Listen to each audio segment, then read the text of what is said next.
Everyone, welcome to our channel. ఇప్పుడు మనం ఒక బ్యూటిఫుల్ యాక్ట్రెస్ కోసం అయితే తెలుసుకుందాం. ఆమె పేరు తృప్తి దిమ్రీ. 23 ఫిబ్రవరి 1994 ఉత్తరాఖండ్లో జన్మించారు. తల్లిదండ్రులు మీనాక్షి దిమ్రీ అండ్ దినేష్ దిమ్రీ. న్యూఢిల్లీలో శ్రీ అరబిందో అనే కాలేజ్లో సైకాలజీలో గ్రాడ్యుయేట్ కంప్లీట్ చేశారు. 2017లో పోస్టర్ బాయ్స్ అనే హిందీ సినిమాలో యాక్ట్ చేశారు. ఇక టాప్ గ్రాస్ని సంపాదించిన యానిమల్ మూవీలో సపోర్టింగ్ రోల్ చేసిన విషయం అందరికీ తెలిసిందే. ఈ మూవీకి ఆమె 40 లక్షల రెమ్యునరేషన్ తీసుకున్నారంట. ఆమె కెరియర్కి బ్రేక్ ఇచ్చిన క్యారెక్టర్ అంటే లైలా మజ్నులో లైలా క్యారెక్టర్.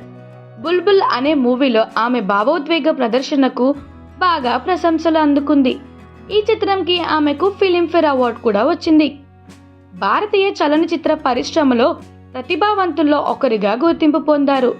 ఆమె తన నటన నైపుణ్యాన్ని ప్రదర్శించడానికి అనుమతించే పాత్రలను ఎంచుకోవడంలో ప్రసిద్ధి చెందింది. ఇక ఆమె నెక్స్ట్ సినిమా 2024లో రాబోతుంది. ఈ చిత్రం పేరు వికీ విద్యాక ఓ వాలా వీడియో. ఇలాంటి మరెన్నో హీరోయిన్స్ కోసం తెలుసుకోవాలనుకుంటే please do like, share and subscribe to our channel.